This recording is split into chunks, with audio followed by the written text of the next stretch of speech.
ला ला ला ला ला ला ला ला।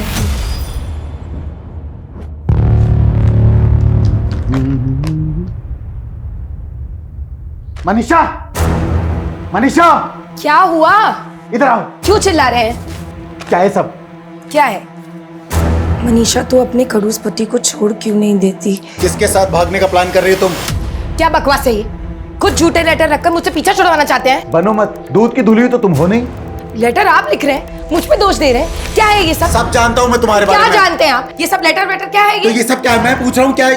तो दोस्तों, क्या आपने मेरे मम्मी पापा की किट देखी है? मेरे इस वीडियो को लाइक करके कमेंट करो।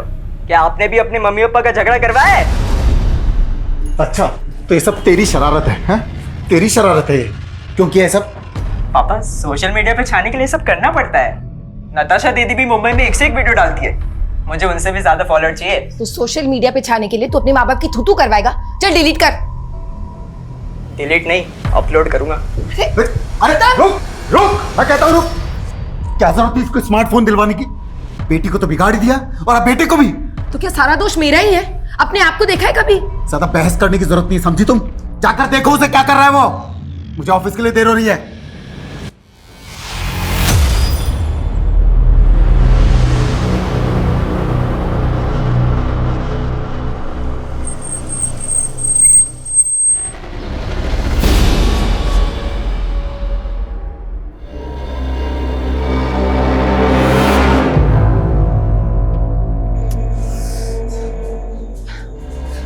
सुनिए ना, गौतम जो सुबह घर से निकला था अभी तक वापस नहीं आया। उसका फोन भी बंद आ रहा है, कब से ट्राई कर रही हूँ। ये बात अब बता रही हो तुम मुझे? गौतम की कोई फिक्र है या नहीं तुम्हें? फिक्र क्यों नहीं होगी, लेकिन आप तो जानते हैं वो घर में टिकता है क्या? कि तुम्हें तुम्हारी किटी पार्टी से फुर्सत मिले तब ना।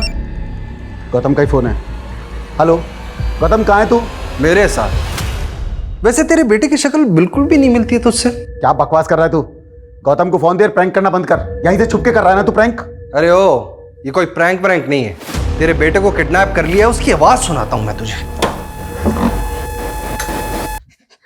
बोल। पापा, मम्मी। सुना? अब अपने बेटे की सलामती चाहता है ना, तो 50 लाख रुपए तैयार रख। मैं एक फूटी कौड़ी भी नहीं दूंगा।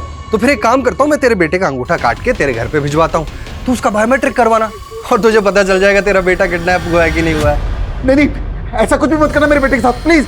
तो अब अपने बेटे की सलामती चाहता है तो पैसे तैयार रख और पुलिस को इन्फॉर्म करने की गलती मत करना। आप लोगों ने एकदम सही किया जो किडनैपर्स की बात नहीं मानी और हमारे पास आ गए। अब अगर वो लोग आपको दोबारा कॉल करेंगे तो हम उनके कॉल को ट्रेस कर लेंगे। Don't worry. आप हमारे गौतम को बचा तो लेंगे ना? हाँ सर, हम पूरी कोशिश करेंगे। आप हमें ये बताइए, आपको किसी पे कोई शक है? आपके बच्चे को कौन अगवा कर सकता है? सर हमें कुछ समझ ही नहीं आ रहा। सर, जब इन्हें फिरौती का कॉल आया था उस वक्त गौतम का फोन कमला नगर में एक्टिव था। कमला नगर तो आपके घर से तकरीबन 15 किलोमीटर दूर है ना? जी। तो क्या कमला नगर में कोई ऐसा है जिसके पास गौतम जा सकता है? सर हमें इस बारे में कुछ नहीं पता सर। सर प्लीज हमारे गौतम को बचा लीजिए सर, प्लीज।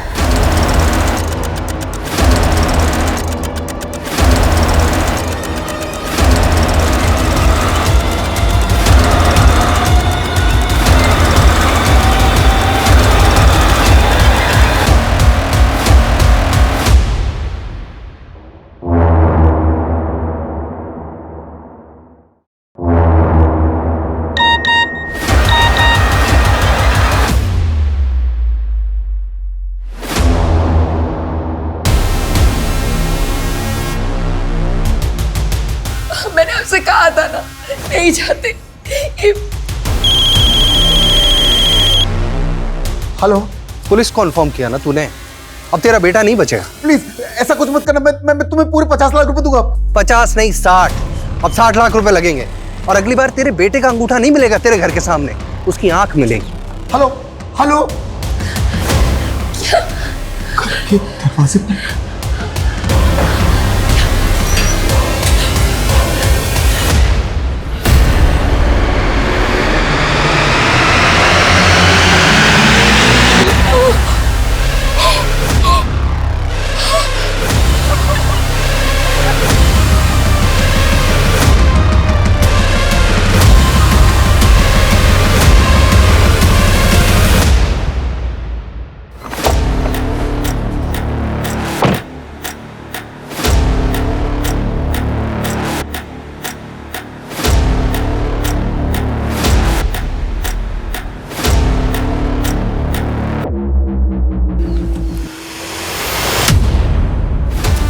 ये ड्रोन यहाँ पे कैसे? लगता है कोई ड्रोन से हम पे नजर रख रहा है।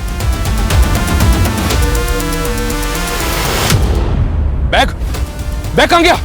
विकास, बैग को ढूंढो, मैं ड्रोन के पीछे भागता हूं। सर, वो झाड़ियों में क्या होगा, ढूंढो, भागो। पुलिस? आपने फिर पुलिस को बुला लिया? मैंने किसी को नहीं बुलाया, ये खुद ही हमें फॉलो करके आ गए।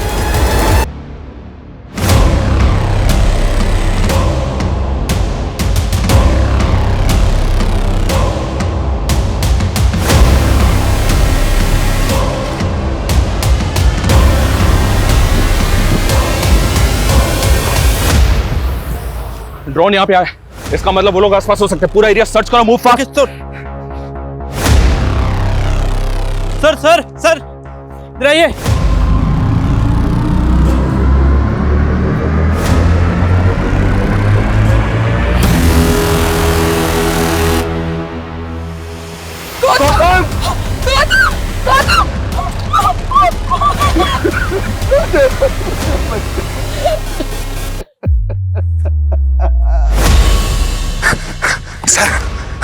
आसपास अच्छी तरीके से सर्च कर लिया, समझ नहीं आ रहा बैग कौन ले गया। आप लोगों की वजह से मेरा पैसा भी गया और मेरा बच्चा भी। क्यों आए तुम यहाँ? तुम्हारी वजह से मेरा बेटा मर गया। उन्होंने इसकी आंखें मैं छोड़ोगी नहीं तुमको, छोड़ोगी नहीं।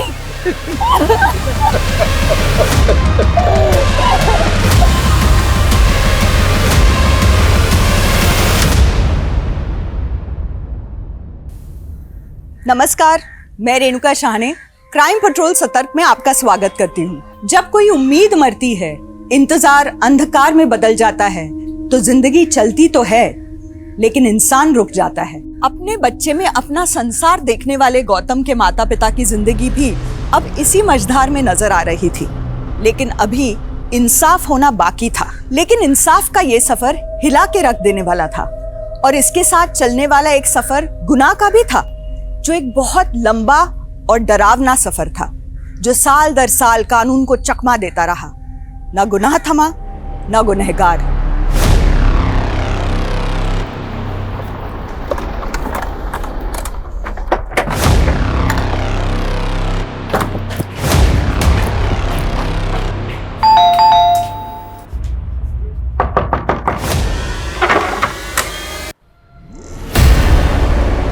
मेरे इस वीडियो को लाइक करके कमेंट करो, क्या आपने भी अपने मम्मी पापा का झगड़ा करवाया है? वीडियो में देख के तो ऐसा लग रहा है कि ये प्रैंक है, लेकिन इस वीडियो में आप दोनों का झगड़ा एकदम असली लग रहा है। कहीं ऐसा तो नहीं क्या बकवास कर रहे हैं आप? कहना क्या चाहते हैं आप? ये कि शायद गौतम के मर्डर की वजह इस घर से जुड़ी है। गौतम की डेड बॉडी के पास जो ड्रोन मिला, वो ड्रोन भी तो आपका ही था ना? क्यों मनीषा जी, सही कहा ना मैंने? वो ड्रोन आपने खरीदा था और जिस शॉप से खरीदा था उसका सीसीटीवी फुटेज मिला, मैं उसी में देखा हमने। उस दिन मैंने आपका गिरेबान पकड़ा तो आप बदला लेने के लिए कुछ भी बक रहे हैं। वो ड्रोन मैंने अपने बेटे को गिफ्ट किया था। तो जब उसका किडनैप हुआ, ड्रोन अपने साथ लेकर गया था वो, क्योंकि जहां उसकी डेड बॉडी मिली हुई है, ड्रोन हमें वहीं पे मिला। ड्रोन अपने आप कैसे पहुंच गया? ये पता करना आपका काम है और आप हम पे शक कर रहे हैं। देखिए ऑफिसर, हमने अपना बच्चा खोया है और आप हम पे शक कर रहे हैं। ये रवैया ठीक नहीं है। मैं आपकी शिकायत करूंगा आपके ऑफिसर से। देखिए, हेलो सर, यहाँ आसपास कोई सीसीटीवी तो है नहीं, लेकिन इस ठेले वाले का कहना है कि वैन सफेद रंग की थी और उसमें एक आदमी और एक औरत बैठे हुए थे और इसे ऐसा लगा कि शायद गौतम उन लोगों को जानता था। अरे गट्टू, कैसे है तू? चल बैठ, मैं घर छोड़ देती हूँ।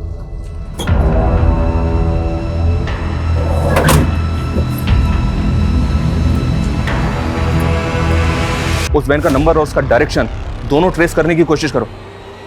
हमें सबसे पहले यह पता करना होगा कि उस दिन वो वैन गौतम को लेकर कहां गई होगी। आप लोग अच्छी तरह से सोचकर बताइए, आपके किसी जान पहचान की औरत या आदमी के पास कोई व्हाइट कलर की वैन है क्या? नहीं।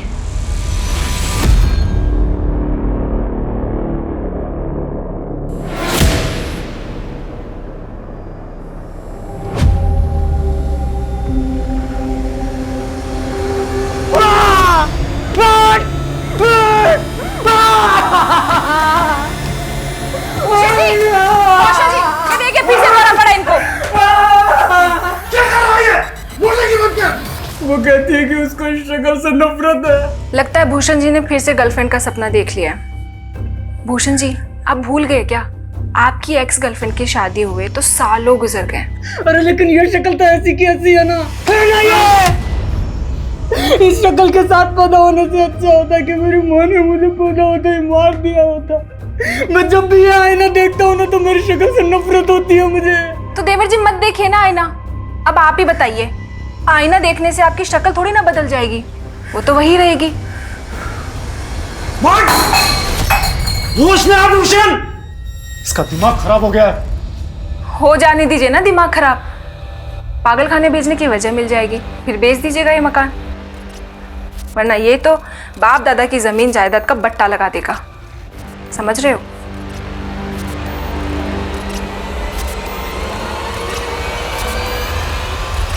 इतना फ्रस्ट्रेट मत हो यार, एक गई तो दूसरी लड़की आएगी।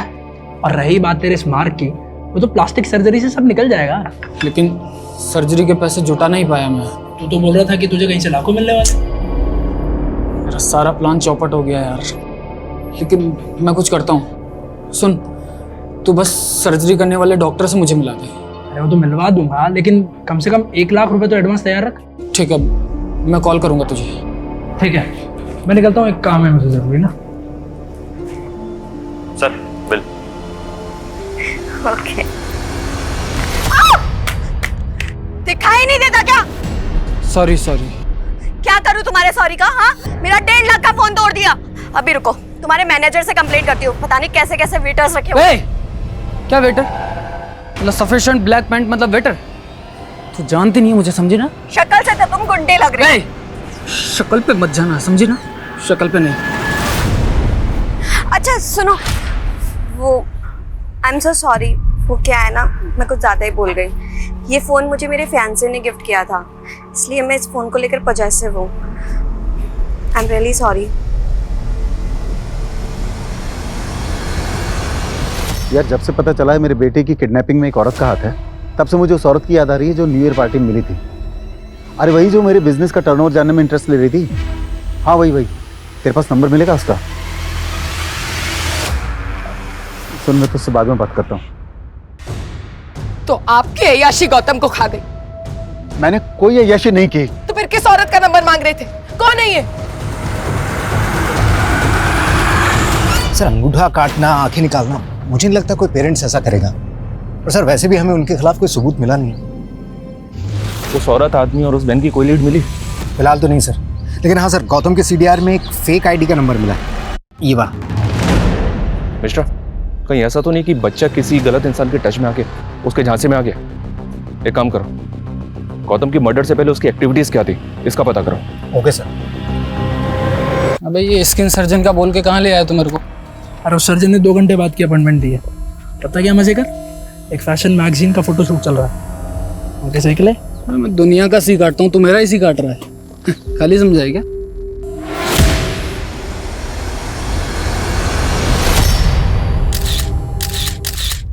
ये और मॉडल, तू जानता है इसको? अबे इसको कैसे भूल सकता हूँ?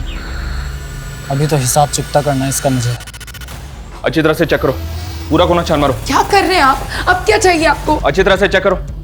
आप बताते क्यों नहीं, क्या ढूंढ रहे हैं आप? गौतम की पोस्टमार्टम रिपोर्ट आ गई, उसके ब्लड में ड्रग के ट्रेसेस मिले। हमें ऐसा लग रहा था कि शायद किडनैपर्स ने उसने बेहोश करने के लिए ड्रग्स दिए होंगे, लेकिन बाद में हमने उसके कॉल डिटेल्स चेक किए। उसके कॉल डिटेल्स में एक फेक आईडी का नंबर मिला है। हाँ तो फेक आईडी का नंबर मिला है तो इससे कहां साबित होता है कि मेरा बेटा ड्रग्स लेता था? तो उसके कॉल डिटेल्स में ये फेक आईडी का नंबर किसका है? ये वाला नंबर।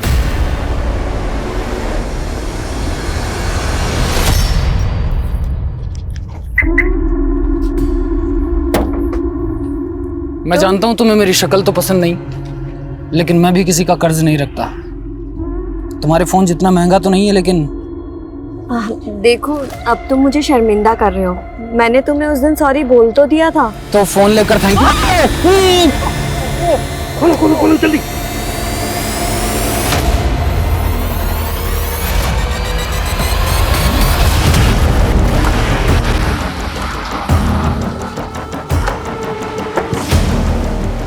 सर ये जगह कमलानगर से 5 किलोमीटर की दूरी पर है।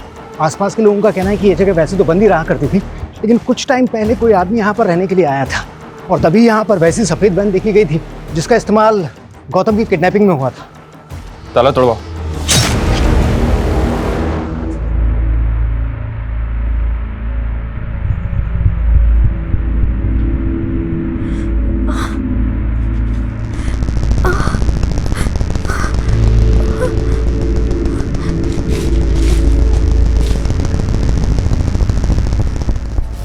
उठ, ओए, उठ! उठ! मैंने तेरी इंसल्ट की, उसका बदला तू ऐसे ले रहा है ना मुझसे, मुझे किडनैप करके। मैं क्यों किडनैप करूंगा? मैं खुद बंधा हुआ हूँ। कौन हो तुम लोग? दो हंसों का जोड़ा, मेरे आदमियों ने तुझको तोड़ा। कौन हो तुम? मूलचंद, तेरी गर्लफ्रेंड का लेनदार। 30 लाख रुपए उधार लिए हैं उसने मुझसे। ये मेरी गर्लफ्रेंड नहीं है, और अगर इसने उधार लिए तो मुझे क्यों उठाया? तेरी मॉडल पैसे नहीं देगी तो तू देगा 30 लाख रुपए। देखिए मूलचंद जी, मूलचंद जी, ये मेरा कोई दोस्त नहीं है, और आपके पैसे मैं चुका दूंगी। आप मुझे थोड़ा सा टाइम दे दो। और अगर नहीं लौटाए तो तेरी पॉर्न फिल्म बनवा कर वायरल करवा दूंगा। और जब तक तू पैसे नहीं देती तेरी कार मेरे पास रहेगी। और एक बात, भागने की सोचना भी मत। जी।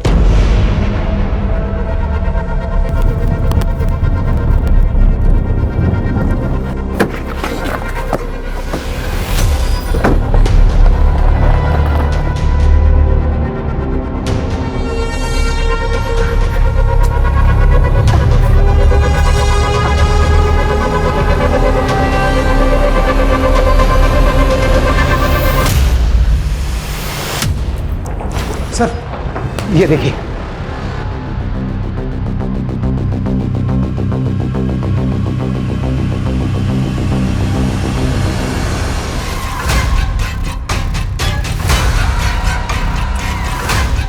मुझे घर जाना।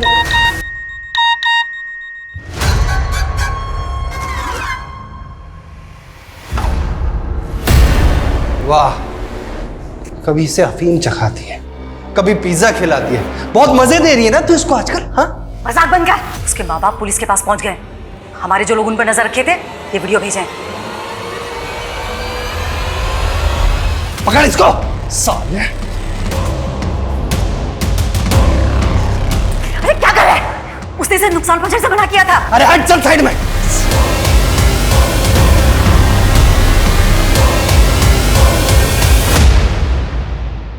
इस बात के पूरे चांसेस हैं कि गौतम को अगवा करके यहीं रखा गया है। पता नहीं ये सब किसने किया है। मिश्रा, एक काम करो, ये घर किसका नंबर है पता करो। सर। और तुम लोग भी इस कमरे का एक कोना छान मारो, देखो कुछ मिलता है क्या।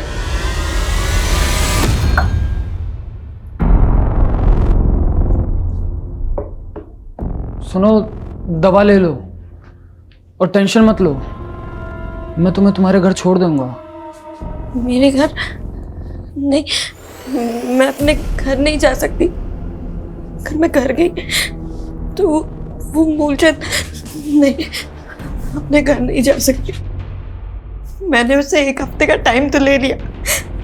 मुझे समझ नहीं आ रहा कि मैं कैसे उसके पैसे चुकाऊंगी। तो फिर वो 1.5 लाख का फोन, इतनी महंगी गाड़ी, ये सब उधार के लेके घूमती हो? नहीं, मुझे मेरे फियांसे ने धोखा दिया। उसने मुझसे कहा कि उसकी मम्मी हॉस्पिटलाइज है और उसको 30 लाख रुपए की जरूरत है। तो मैंने मूलचंद से उसको पैसे उधार दिलवा दिए और वो पैसे लेके भाग गया। और ये मूलचंद मेरे पीछे पड़ा है उसके पैसों के। मुझे समझ नहीं आ रहा कि मैं उसके पैसे कैसे चुकाऊं। नहीं देखो, तुम्हें अभी आराम करने की सख्त जरूरत है। तुम दवा लो और सो जाओ। हाँ? देवर जी, क्या बात है? एक हुर गई तो दूसरी परी पटा लाए। मजाक बंद करो भाभी। मजाक? तो फिर ये कौन है? ये मेरी एक्स गर्लफ्रेंड की रेप्लिका है। ये रेप्लिका? अरे डुप्लीकेट? मतलब कि पहले वाली एक्स गर्लफ्रेंड की कोई दोस्त वोस्त होगी, तो दूसरी वाली में पहले वाली को ढूंढ रहा है। बस करो भैया। आप लोग प्लीज बाहर जाइए, इनको आराम करने की सख्त जरूरत है। प्लीज आप लोग जाइए। चलिए। सुनो, तुम दवा लेके आराम करो। क्या करें? हमारी इन्वेस्टिगेशन हमें फिर से यहाँ लेकर आ गए। वो घर जिसमें गौतम को अगवा करके रखा गया था, वो भी आपके नाम पर ही निकला। कौन सा घर? कौन सा घर? ये वाला घर। हाँ सर, मैं मानता हूँ कि ये घर मेरे नाम है, पर मैं तो इसे बेचने वाला था। कुछ सालों पहले तक मेरा भाई विवेक इसमें रहता था, बाद में मेरा उससे बंटवारा हो गया। रैंसम कॉल भी उसी एरिया से आया था। और अपने भाई के बारे में आपने हमें पहले क्यों नहीं बताया? क्योंकि मेरा भाई विवेक काफी समय से यहाँ नहीं रहता, नेपाल में रहता है। नेपाल में कहाँ? पता नहीं सर, मेरी उससे बनती नहीं है। एक नंबर का आवारा था। ये क्वीन मेरी, अरे तेरी, तू बड़ा होशियार है, निकाल के। मैंने तुझे 7 लाख रुपए दिए थे पार्टी को पेमेंट करने के लिए, तूने पैसे नहीं दिए उनको? हाँ नहीं दिए, मुझे जरूरत थी तो मैंने रख ली। और भाई साहब वैसे भी मैं मांगता तो आप कौन सा सीधा सीधा दे देते। तो मतलब अपने भाई को ही चूना लगाएगा? भाई साहब इसमें चूना लगाने वाली कौन सी बात है? वैसे भी बिजनेस पापा का है, आप संभालते हो। और भूलिए मत, उसमें मेरा भी बराबर का हाथ बनता है। पता नहीं किन लड़कों के चक्कर में पड़कर मेरा भाई विवेक बिगड़ गया था। लेकिन सर, विवेक गौतम को बहुत प्यार करता था, इसलिए मेरा उस पर शक नहीं गया। तो आपका भाई जिन लोगों के चक्कर में पड़ के बिगड़ गया था, उनका तो पता होगा? नहीं पता सर, इस बारे में सच में मुझे कुछ नहीं पता। अरे कैसे पता नहीं? अरे सब पता है हमको भाई, नेतागिरी में आए हैं तो सब पता रखना पड़ता है ना। अरे देखिए, आप हमारे चंदे का ध्यान रखिए, बाकी हम सब संभाल लेंगे। हाँ, अरे हम सही कह रहे हैं भाई। ठीक है, हम रखते हैं। हाँ, बाद में बात करेंगे आपसे। अरे मेहरा जी नमस्कार, आ गए आप? 10 लाख है, अंदर चल के गिन लीजिए। क्या मेहरा जी, 10 लाख रुपए? अरे भाई, आपका तो करोड़ों का टर्नओवर है? कम से कम 50 लाख का चंदा चाहिए आपसे हमें। वो सब तो ठीक है, लेकिन आजकल धंधा बड़ा मंदा चल रहा है। साले, अरे पहले की तेरे रुतबे में आके तेरे लड़के को उठा लेते तो 1 करोड़ भी देता ना। ये क्या कर रहे हैं आप, क्या कर रहे हैं? आपका बहुत बहुत आभार, आपने 10 लाख रुपए का चंदा दिया। आप आइए मेरे साथ, आइए। ये क्या कर रहे हैं आप भूल क्यों नहीं जाते? ये माफिया उठा लेना, ये सब आपका पास था। अब आप नेताजी बनने वाले हैं, तो नेताजी जैसे बिहेव करें ना।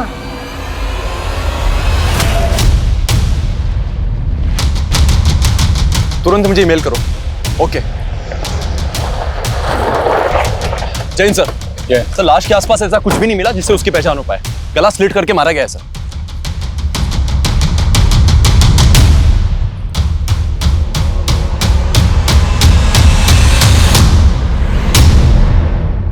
इस बार आप अपने निजी स्वार्थ और धर्म की राजनीति से ऊपर उठकर विकास के नाम पर वोट दीजिए।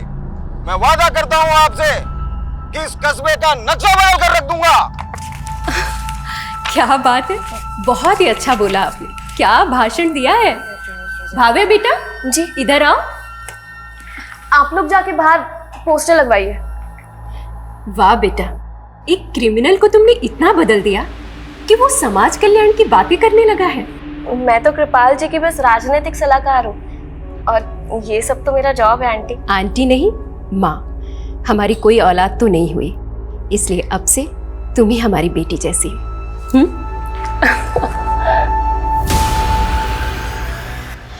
हाँ सर, ये मेरा भाई भूषण ही है सर।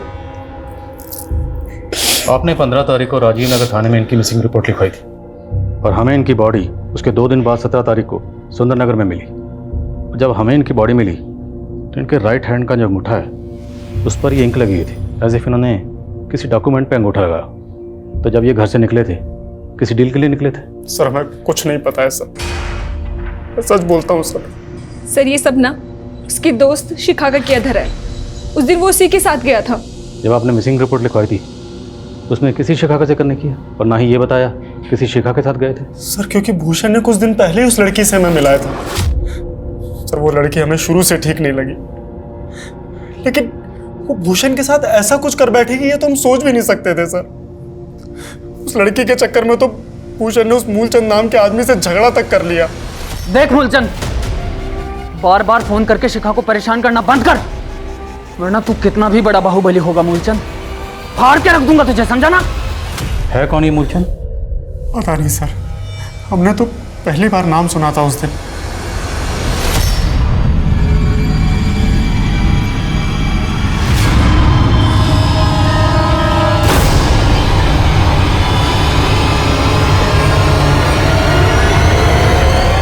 सर, ये विदिशा थाने से कांस्टेबल सुमित है। इन्होंने गौतम का फोटो देखकर हमसे कांटेक्ट किया था। जिस दौरान गौतम अगवा था, इन्होंने नाकाबंदी पर वैसे ही सफ़ेद वैन स्पॉट की थी।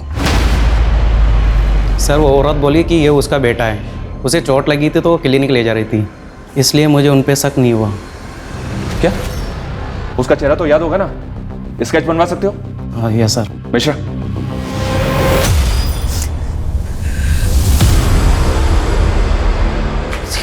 मनीषा,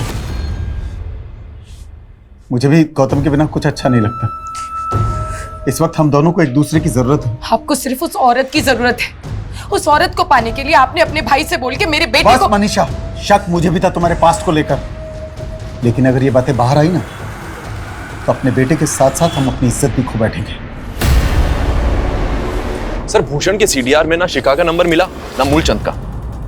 ये दोनों भैया भाभी मिलकर कहीं में घुमा तो नहीं रहे? लेकिन सर, भूषण के मर्डर के ठीक पहले उसकी एक मिलिंद नाम के आदमी से आखिरी बार बात हुई थी।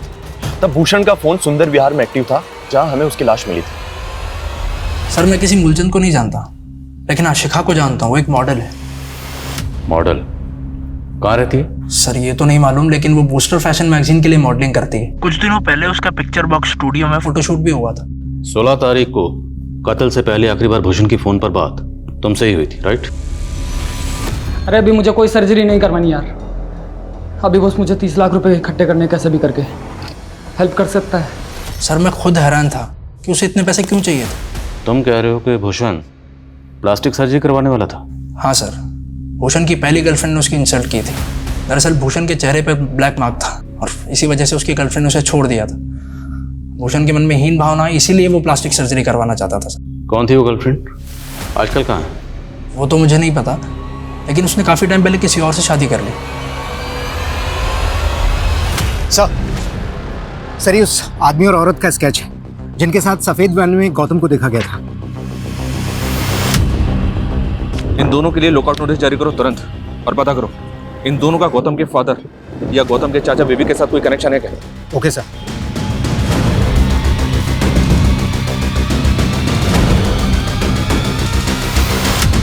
गौतम की किडनैपिंग और मर्डर का मकसद ऐसे रहस्य दबाए बैठा था जिसके अंदर से अपराधों का एक ऐसा ज्वालामुखी फूटा था जो हर दिशा में फैल के कई शहरों और कस्बों का माहौल गर्म करने वाला था। लेकिन एक बच्चे का अंगूठा काट के उसकी आंखें निकाल लेने वाला वहशी किस ठंडे बस्ते में छिपा था?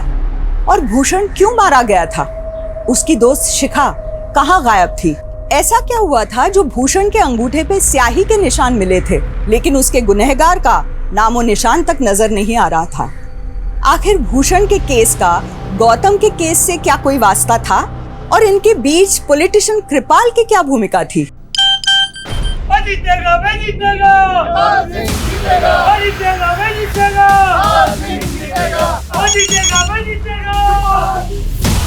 नेताजी, चीरहरण पक्का है तुम्हारा। कौन बोल रहा है तू? पुराना कांड हो तुम्हारा, और अगर आप अपनी छवि बचाना चाहते हो तो 3 करोड़ देने पड़ेंगे। सर, ये भूषण की पहली गर्लफ्रेंड का फोटो। ये अपने पति के साथ इंदौर में रहती थी, लेकिन इन्होंने रिसेंटली शिफ्ट कर लिया सर। शिफ्ट कहाँ किया, कुछ पता चला? नहीं सर। पता करो कहाँ शिफ्ट किया। और वो शिखा और मूलचंद, उनके बारे में कुछ पता चला? सर, मूलचंद का कुछ नहीं पता चला। शिखा जिस फैशन मैगजीन के लिए मॉडलिंग करती थी, उनका हेड ऑफिस दिल्ली में है सर। तुरंत दिल्ली के लिए निकलो। सर। सर, सर, मैंने भूषण की बैंक ट्रांजैक्शन चेक की। सिग्मा फाइनेंस कंपनी से उसको 25 लाख रुपए का मॉर्गेज लोन मिला था। सिग्मा फाइनेंस कंपनी के पास भूषण और कौशल के घर के कागज भी मिले थे सर, और उन्होंने भूषण का थंब इंप्रेशन भी लिया था। भूषण के अकाउंट में अभी पैसे हैं? जी नहीं सर, पैसा अकाउंट में आते ही निकाल लिया गया। लेकिन सर, एक और बात है, जिस दौरान भूषण का कत्ल हुआ था, उसके पड़ोसियों का कहना है कि उस समय उसके घर से कुछ लड़ने झगड़ने की और मारपीट की आवाजें आ रही थी। एक कोना चेक करो। Okay sir. सर, मुझे तो खुद आज मालूम चला कि घर से प्रॉपर्टी के पेपर गायब हैं। सर, मैं सोच भी नहीं सकता था कि मेरा भाई भूषण मेरे साथ ऐसा करेगा, प्रॉपर्टी के पेपर गिरवी रख देगा। सर, इसके बारे में मुझे कुछ नहीं मालूम। आपके भाई ने जो फाइनेंस कंपनी में डॉक्यूमेंट सबमिट किए, उसमें ये एनओसी और एनओसी पे तुम्हारे साइन है? सर, ये साइन मेरे साइन से मिलते जरूर हैं, लेकिन मैंने नहीं किया सर। ये तुमने नहीं किया तो किसने किया? तुम्हारे साइन है। लड़की के साथ मिलकर उसने मुझे चूना लगाया। सर, आप 1 मिनट। सर, यहां पर खून के धब्बे हैं जिन्हें मिटाया गया है। किसका खून है ये? किसका खून है ये? सर उस दिन मेरे और मेरे भाई भूषण के बीच में कुछ कहा सुनी हो गई और गर्मा गर्मी में सर मैंने गलती से उसे धक्का दे दिया। ये कहीं नहीं जाएगी और मैं भी कहीं नहीं जाऊंगा। तू यही चाहती थी ना कमीनी? भाभी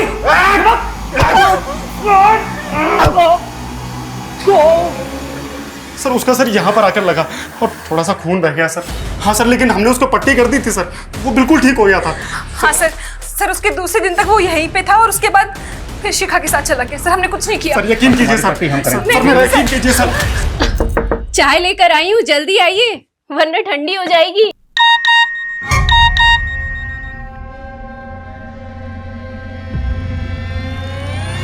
चौबीस घंटे हैं तेरे पास वरना वीडियो वायरल हो जाएगा।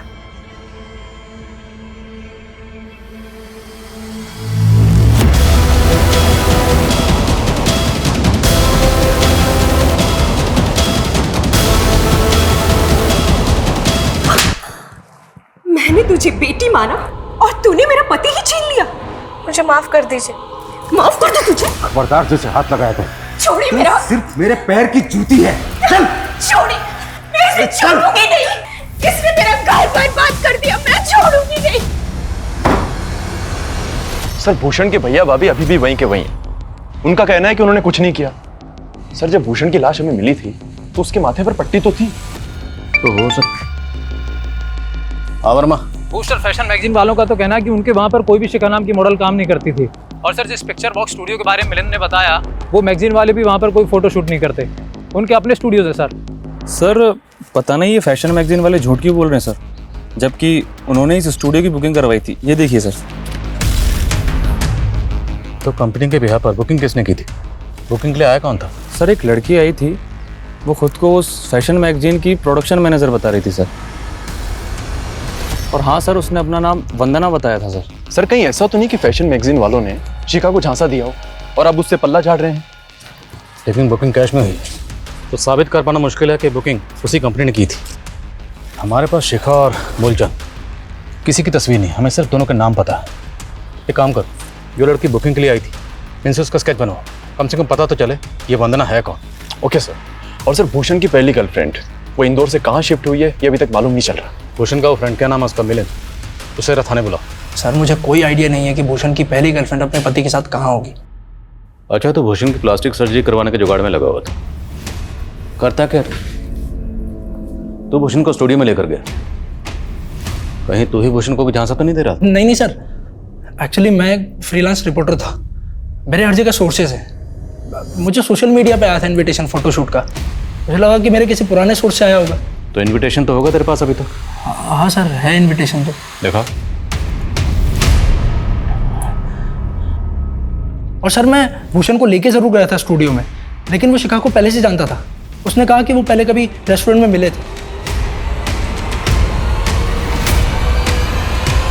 सर उस लड़की का स्केच बन चुका है जिसने स्टूडियो की बुकिंग की थी। ये रहा उसका स्केच। वंदना, कहीं इस लड़की वंदना और ये शिखा, इन दोनों को गेम तो नहीं है? पता करो, क्या इन दोनों को क्रिमिनल रिकॉर्ड है? सर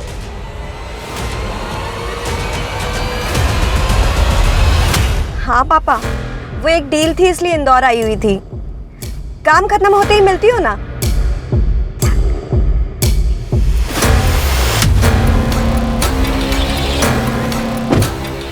बाल का चंदा। सर इन दोनों में से हमें इस लड़की का क्रिमिनल रिकॉर्ड मिला है। इसका नाम वंदना नहीं बल्कि भव्या है। इस पे और इसके गिरोह पे हनी ट्रैपिंग के कई सारे मामले दर्ज हैं और सतना के पॉलिटिशियन कृपाल को भी इसने अपने झांसे में फंसाया था। एक चुनाव प्रचार के दौरान अचानक से कृपाल कहीं गायब हो गया था और फिर उसके घर पर उसकी बीवी की लाश भी मिली थी। सर कृपाल की बीवी ने सुसाइड किया था। फिर लोकल पुलिस ने इन्वेस्टिगेट किया तो मालूम चला कि कृपाल आखिरी बार इसी लड़की भव्या के साथ देखा गया था और सर पार्टी के चंदे का पैसा भी गायब था।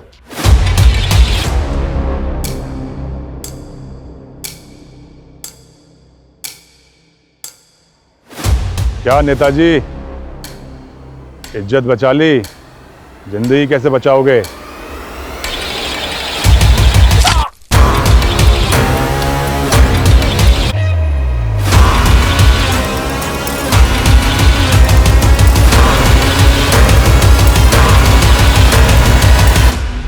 सर कुछ समय बाद में कृपाल की लाश भी मिली थी। भूषण ने मॉर्टगेज लोन लिया था और उसके अकाउंट से पूरा पैसा साफ हो गया था। तो क्या भूषण को भी इसी गिरोह ने? सर इसी गिरोह ने पिछले 7 सालों में 10 से ज्यादा लोगों को झांसा दिया था। तो इस गिरोह के बाकी लोगों की तस्वीरें हैं? सर इस गिरोह ने 2 साल पहले ग्वालियर के बिजनेसमैन नवीन जिंदल को अपना शिकार बनाया था। नवीन की लाश के पास में एक और लड़की की लाश मिली थी। उस लड़की की तब पहचान नहीं हो पाई थी, लेकिन ग्वालियर पुलिस की थ्योरी है कि वो लड़की इसी गिरोह की है, क्योंकि सर 7 साल पहले से इंदौर पुलिस इस औरत को एक बच्चे की किडनैपिंग और मर्डर के सिलसिले में ढूंढ रही थी, लेकिन ये केस बैकलॉग में चला गया था। 7 साल पहले इस केस की इन्वेस्टिगेशन के दौरान ही मेरा ट्रांसफर हो गया था। आई थिंक उसके बाद से इस केस के ऊपर काम ही नहीं हुआ। उस दौरान इस फीमेल के अलावा एक ये मेल का स्केच भी सामने आया था। इसके बारे में कुछ पता चला था? हमें ऐसा लग रहा था कि इन दोनों का कनेक्शन गौतम के चाचा विवेक से होगा। हमने विवेक को अरेस्ट भी किया था, लेकिन विवेक के खिलाफ कोई सबूत नहीं मिला और गौतम के फादर समर्थ ने विवेक की जमानत भी करवा ली थी। आई स्ट्रांगली बिलीव कि विवेक ही इस केस का राजदार था। सर क्या आप फिर से वही 7 साल पुराने केस की बात लेके बैठ गए? मैं क्यों अपने भतीजे को मरवाऊंगा सर? तुमने अपने भतीजे को नहीं मरवाया तो किडनैपर्स तुम्हारे भतीजे को तुम्हारे घर पर क्यों लेकर गए? जाहिर सी बात है तो किडनैपर्स के साथ मिला हुआ था और किडनैपर्स को जानता है। नहीं सर, मैं उन किडनैपर्स को नहीं जानता। हो सकता है तुम उन दोनों को ना जानते हो, लेकिन क्या इन दोनों में से किसी को जानते हो?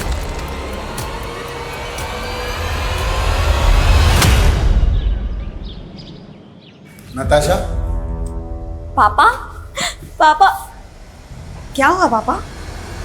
अपने भाई को मारकर 7 साल से बेवकूफ तू। मैं तुझे छोड़ूंगा नहीं, जान से मार दूंगा तुझे। समझे, छोड़ दीजिए। नहीं इंस्पेक्टर आदिल, ये हत्यारी ने अपने भाई को खा गई। छोड़ दीजिए। 7 साल पहले तुम महज 19 साल की थी और तब तुमने अपने भाई को क्यों? मुझे बचपन से ही पैसों की लत थी, पर पापा पैसे देते ही नहीं थे। जब मैं मुंबई पढ़ाई करने गई तो वहाँ मैं भव्या से मिली। इसने मुझे आइडिया दिया कि पापा से पैसे कैसे निकलवाने हैं। ये तो क्या बोल रही है भव्या? मैं और अपने भाई का किडनैप? नहीं, कोई प्रॉब्लम नहीं होगी। मैं ऐसे लोगों को जानती हूँ जो ये काम बड़े आसानी से कर जाते हैं, और तुम्हारे भाई को भी कुछ नहीं होगा। भव्या ने जग्गी और कामिनी के साथ मिलकर एक घर में चोरी की थी। भव्या ने मुझे जग्गी और कामिनी से मिलवाया। गौतम के फ़ोन में हमें एक फेक आईडी का नंबर मिला था। वो नंबर किसका था? जग्गी ने मुझे दिया था जब मैं गौतम के साथ मिलकर प्लान सेट कर रही थी। अगर मैं अपने नंबर से गौतम को बार बार कॉल करती तो पुलिस मुझसे पूछताछ करती। तो क्या गौतम भी तुम्हारे प्लान में शामिल था? हाँ, मैंने उसे टैब का लालच दिया और वो मान गया। हाँ, टैब तो मुझे चाहिए, पर मिलेगा कैसे नताशा दीदी? अगर तू मेरी बात मानेगा ना तो तुझे टैब क्या 1 लाख रुपए भी दूंगी, जिसे तू जो चाहे वो खरीद सकता है। कैसे नताशा दीदी? मैंने गौतम से कहा कि वाइट कलर की वैन में मेरे कुछ फ्रेंड्स उसको पिक करने आएंगे, लेकिन जग्गी और कामिनी गौतम को वैन में बहुत देर तक घुमाते रहे। गौतम को लगा था कि वो जैसे ही वैन में बैठेगा उसे उसका टैब मिल जाएगा, पर ऐसा नहीं हुआ। उसके बाद ये जग्गी और कामिनी गौतम को लेकर तुम्हारे चाचा के घर गए? हाँ, मेरे पास उस घर की चाबियाँ थी, लेकिन मैं गौतम को नुकसान नहीं पहुंचाना चाहती थी। बट हमें आइडिया नहीं था कि पापा पुलिस को इन्वॉल्व कर लेंगे। इसी गुस्से में जग्गी ने गौतम का अंगूठा काट दिया। कामिनी, तुमने गौतम के साथ बिल्कुल भी ठीक नहीं किया है। तुम लोग ऐसे कैसे मेरे भाई के साथ? अगर ये बचाना तो तू बचेगी, अगर तुझे बचना है तो इसे मारना पड़ेगा। मैं बहुत डर गई थी, पर जब पापा ने जग्गी को पैसे दिए तो जग्गी ने गौतम की आंखें क्यों निकाली थी? ताकि लगे कि ये किसी प्रोफेशनल गैंग का काम है। पैसा मिला तो हमें लालच आ गया और हमने अपनी एक गैंग बना ली और हनी ट्रैपिंग में घुस गए। हम सोशल मीडिया और मैट्रिमोनियल साइट से रेकी करके टारगेट ढूंढते थे और हम ऐसे आदमी की तलाश करते थे जिसके पास बहुत सारा पैसा हो। कृपाल के अलावा और बहुत सारे लोगों को फंसाया था हमने। कृपाल गुंडागिरी से नेतागिरी में उतरना चाहता था और उसके लिए उसको एक राजनीतिक सलाहकार की ज़रूरत थी। फिर मैंने एक फेक रिज्यूम बनाया, उन्हें दिखाया और बोला कि मैं साउथ इंडियन लीडर के साथ भी काम कर चुकी हूँ। फिर मैंने उसे सेड्यूस किया और एक दिन मौका देख के उसका वीडियो बनवा लिया। हम एक सर्जन की रेकी कर रहे थे, तभी वहाँ भूषण अपने एक दोस्त के साथ प्लास्टिक सर्जरी के बारे में बात करने के लिए आया हुआ था। हमें लगा कि प्लास्टिक सर्जरी करवाने वाले के पास तो बहुत पैसा होगा। हमने मालूम किया तो उसे पहले एक लड़की छोड़कर जा चुकी थी। उसी का फ़ायदा उठाकर मैंने उसे अपने जाल में फंसाने की सोची और मिलिंद को फेक फ़ोटोशूट का इनविटेशन भेजा। वो भूषण तुम्हारे प्यार में इतना दीवाना था कि तुमसे शादी का सपना पूरा करने के लिए मूलचंद को 30 लाख देने को तैयार हो गया। यहाँ तक कि उसने अपना घर गिरवी रख दिया और तुम्हें 30 लाख दिए, और तुमने ना सिर्फ उसके प्यार को धोखा दिया बल्कि उसका कत्ल कर दिया। ये लो शिखा, और जाके अपना पीछा छुड़ा लो उस मूलचंद से। तुम लोगों के गैंग में कामनी भी थी, उसका कत्ल कैसे हुआ? हमने ग्वालियर के एक बिजनेसमैन को ट्रैप किया था। जब उसका मर्डर करने जा रहे थे तो अपने बचाव में कामिनी का मर्डर हो गया था उससे, और फिर हमने उसे मारा और उसके पैसे लेकर भाग गए। महज पैसों के लिए तुमने अपने सगे भाई का कत्ल कर दिया, सिर्फ पैसों के लिए, और इतनी बड़ी मुजरिम बन गई। ताज्जुब होता है कि एक बहन अपने सगे भाई का कत्ल कैसे कर सकती, वो भी सिर्फ पैसों के लिए। तुमने भाई बहन के रिश्ते को शर्मिंदा कर दिया।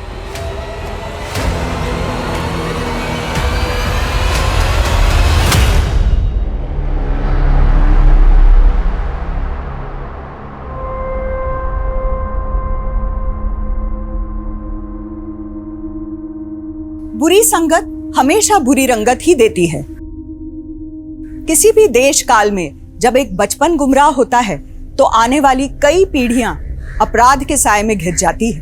हम अक्सर सोचते हैं ये दौर ही ऐसा है जहां बुराई अपने वर्चस्व पे है। आज ये हवा पानी ही भ्रष्ट है, लेकिन ये रोग कुदरत का नहीं, हमारे मन का है, हमारी सोच का है। बुरा मत बोलो, बुरा मत देखो, बुरा मत सुनो, ये सिद्धांत उसी किताब के हैं जो बचपन में हमने भी पढ़ी थी। इसलिए हमें तो आज अच्छाई की ओर एक कदम आगे होना चाहिए। लेकिन क्या ऐसा दिखाई देता है? शायद नहीं। इंसानियत का स्तर साल दर साल गिरता जा रहा है। इसलिए ये बेहद जरूरी है कि हमारी मौजूदा पीढ़ी अगर सैद्धांतिक मूल्यों की रक्षा करेगी तो ही आने वाली पीढ़ी इसको एक कदम और आगे ले जा सकती है और हम एक उज्जवल भविष्य की कल्पना कर सकते हैं। तो इसी आशा के साथ अब मैं रेणुका शाहने आपसे विदा लेती हूँ। कल फिर मिलेंगे ऐसी एक कहानी के साथ जो रखेगी आपको सतर्क और जिंदगी को सुरक्षित। तब तक अपना और अपने परिवार का ख्याल रखिए और देखते रहिए क्राइम पेट्रोल सतर्क। जय हिंद।